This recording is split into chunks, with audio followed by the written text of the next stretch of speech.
ಕರ್ಣ ದಾನಶೂರ ಕರ್ಣನೆಂದೇ ಪ್ರಸಿದ್ಧನಾದ ಮಹಾಭಾರತದಲ್ಲಿ ಕರ್ಣನದ್ದು ಪ್ರಮುಖ ಪಾತ್ರ. ಕರ್ಣನ ಜೀವನವೆಲ್ಲವೂ ಅವಮಾನ ಕೀಳರಿಮೆಗಳಿಂದಲೇ ಕೂಡಿತ್ತು. ರಾಜಪುತ್ರನಾದರೂ ಸೂತಪುತ್ರನಾಗಿಯೇ ಉಳಿದ ವೀರಾದಿವೀರ ಕರ್ಣ. ಕರ್ಣನು ಕುಂತಿದೇವಿಯ ಮೊದಲನೆಯ ಮಗ. ಈ ವಿಷಯ ಕೊನೆಯವರೆಗೂ ಯಾರಿಗೂ ತಿಳಿಯಲೇ ಇಲ್ಲ. ಕರ್ಣ ಕುಂತಿದೇವಿಯ ಮೊದಲ ಮಗ, ಪಾಂಡವರ ಹಿರಿಯಣ್ಣ, ಪರಶುರಾಮರ ಮೆಚ್ಚಿನ ಶಿಷ್ಯ, ದುರ್ಯೋಧನನ ಆಪ್ತಮಿತ್ರ, ಅರ್ಜುನನ ಪರಮಶತ್ರು. ಅವನು ಭೀಷ್ಮರ ಕಣ್ಣಲ್ಲಿ ಸಿಡಿಮಿಡಿ ಉಂಟುಮಾಡುವ ಆಸಾಮಿ, ಭೀಮನ ಪಾಲಿಗವನು ಅಸೂಯೆ. ಇಷ್ಟೇ ಅಲ್ಲ, ಕರ್ಣ ಎಂದರೆ ಶತ್ರುಗಳ ಎದೆಯಲ್ಲಿ ಭಯದ ಅಲೆ ಎಬ್ಬಿಸುವ ವೀರ ಯೋಧ.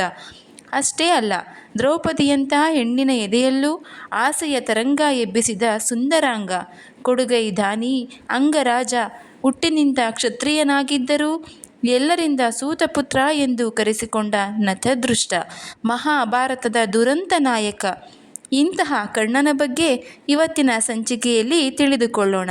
ಈ ಸಂಚಿಕೆ ನಿಮಗೆ ಇಷ್ಟವಾಗಿದ್ದರೆ ದಯವಿಟ್ಟು ಶೇರ್ ಮಾಡಿ, ಲೈಕ್ ಮಾಡಿ, ಸಬ್ಸ್ಕ್ರೈಬ್ ಆಗಿ ಹಾಗೂ ಕಮೆಂಟ್ ಮಾಡಲು ಮರೆಯದಿರಿ.